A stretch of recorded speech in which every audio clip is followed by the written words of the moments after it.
Alright, here we go. This is a ranked 2v2 on Chasm between these two teams. I just cast a game on that on my channel. If you have not seen that, it's on Twin Peaks. Watch that first. But it is going to be this time on Chasm between the Akharn team in the upper left. It is Akharn in the classic Neo and Mites in the classic Paladin and their opponents. The green team in the bottom right, it is Titofigue in the Meadow Osprey and Sitta in the Black Ops Neo. Chasm tends to be very either really cool or really awful.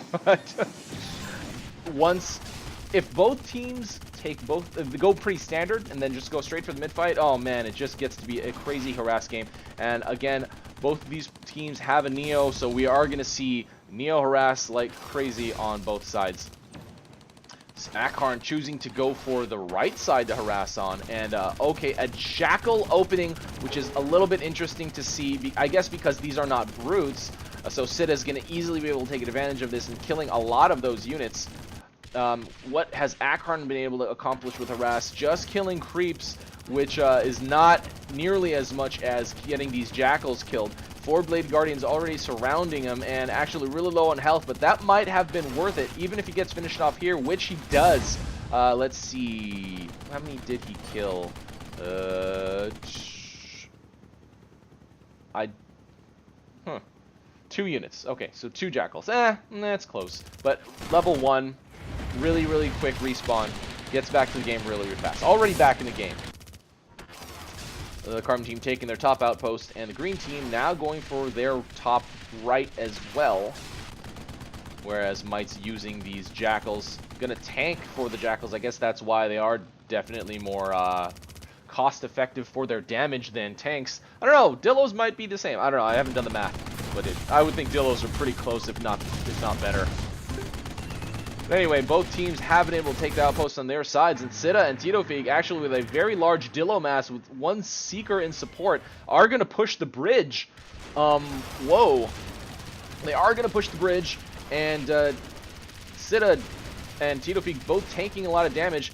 Akharn are going to be able to kill whatever that was, I guess a generator or something like that. But, okay, they are going to clear the bridge. And has this been scouted yet? Akharn does... Okay, Titofigue... Okay, Mites sees it. Okay, Akharn and Mites do see it. Okay, but the green team are pulling back. Weird to see a bridge push, but no follow-through. Okay, now Titofigue gonna try to cheese the bottom, but sees way too much defense down there, so brings his jumpers back. As Akharn and Mites are gonna start the standard mid-fight. But okay, now Sitta and Titofigue are going to go for the top outpost push across the bridge. A couple of supplementary jumpers here. No heavy mines down for the Carbon team. This is a very risky push when you think about the current meta. But luckily for the green team, no heavy mines have been placed down for the by the Carbon team. But this bottleneck right here, and Mites with the stasis hammer. And another stasis getting thrown down by Akharn. This outpost will probably get neutralized considering the amount of Dillos over here. And Akharn getting finished off. But will the green team be able to hold? Is Titofigue coming with jumpers? He is. And I just assume jumpers just because of meta. And Mite's really low on health. But will he be able to get away here? Titofigue is going to chase him down and lands. Mite's getting back to his fort before getting finished off. That is very close. Very close. So the green team has a pretty good foothold on this right now. Dillo's down, and if Titofigue can just stay here and heal stuff up, they should be fine. Mites and Akharn are going to have a really hard time fighting this back, especially now. Obviously, they're going to have an income disadvantage and a max upkeep of 44, so once they hit 44, they are going to be kind of screwed. Have a couple of Buckies sitting over here to clear those mid units that they have not reallocated yet. Does Titofigue notice them? Because you can easily just drop and kill them. No, not yet. So there would have been free kills if they chose to do so. Oh, but it does look like Akharn going to set a Dillo over here in perfect position to neutralize. Will the green team notice that? Is it even on their map? I can't tell if, you know, it's within their vision range because you can't actually see map in spectate. Mini-map bounds in spectate. Fog of War. Can't see it, unfortunately. But I would assume no. I would assume no. They are not reacting, and it's pretty obvious. And right now, Akharn coming back with perfect timing. Couple of creeps coming out, and Dillo spam. Will he be able to reinforce it with a couple more infantry? doesn't matter. So Might's coming with a couple Jackals. What does he have in queue? Gemini, and I think they will be able to hold this as well. So wow, quite a map split. But the green team is gonna, okay, this is actually pretty close. The green team needs to focus on the neutralization. Without this outpost, the Carbon team has nothing. But that is what Sitta is focusing on right now. But their Gemini is not set on capture, so it is not finishing, or is not focusing on the outpost. And okay, the Carbon team able to hold. Couple more. Okay, that is a strange drop position. I would have assumed they would. Okay, a lunchbox going down by Mites. Great move there. But yeah, I would have assumed they should have put those back here.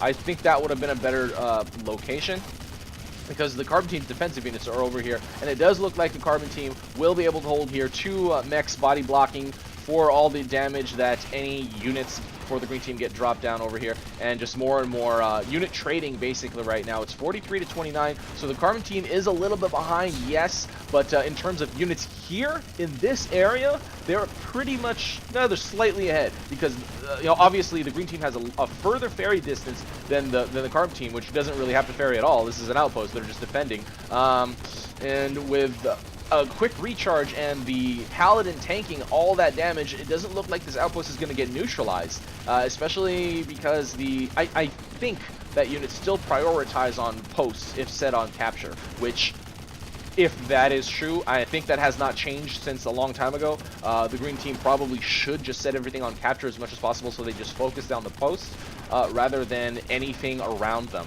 The butchers get thrown down, but again, they are going to focus on units. So as long as Mites and Akharn keep producing, and at this point, because it is even in outpost count, both players, or both teams, have the same amount of income.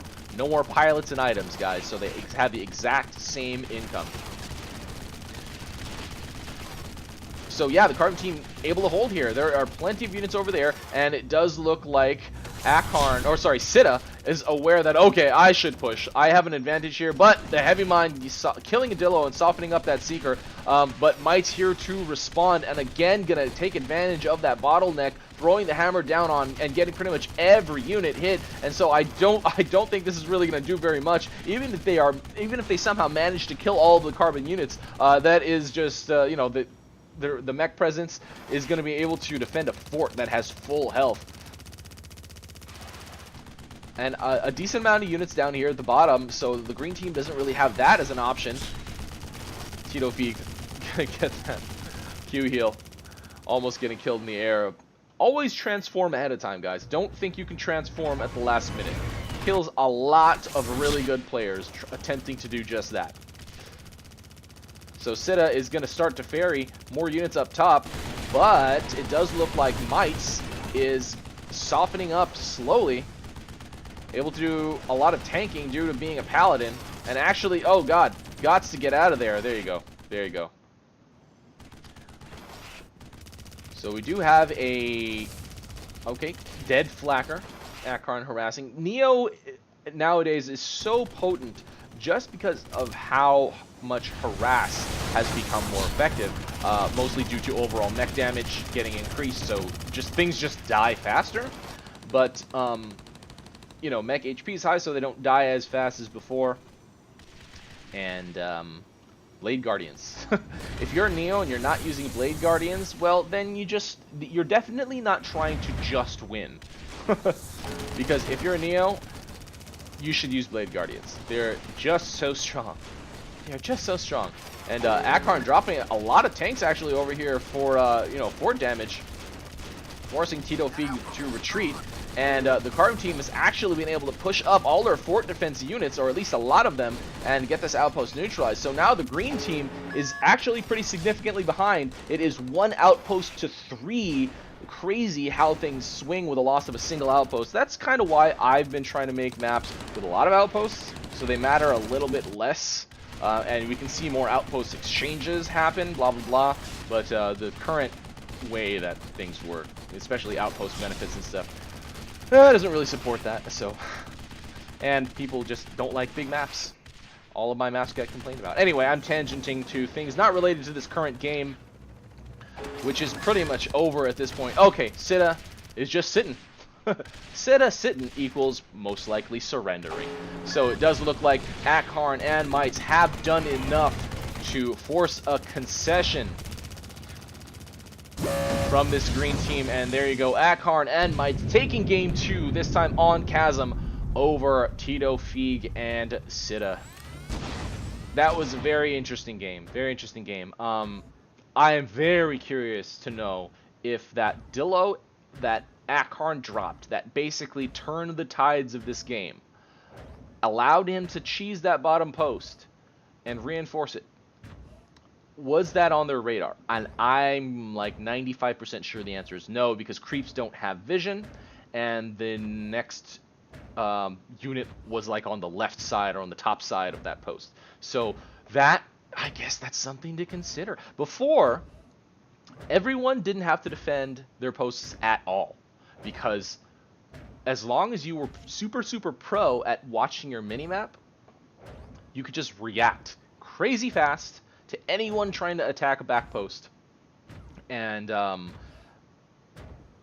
defend it really quick with anything you had in queue. It really defined a huge skill gap between people, basically people who were not good at watching their minimap got annihilated by cheese, and people who were good at watching their minimap, cheese was not even a relevant factor in the game, that kind of thing. So I'm kind of glad that, and it's been like this for a really long time, creeps not having vision at all. But yeah, that I'm really glad that that is how it works now. I don't think outposts even have vision. I'm not sure. I don't remember. I don't play. I just watch, right, guys? Anyway, you can comment and correct me if you'd like. No one comments that much anyway. I'm just gonna say I'm hungry and I'm gonna go eat. This is RUI, and that is game. See you next time.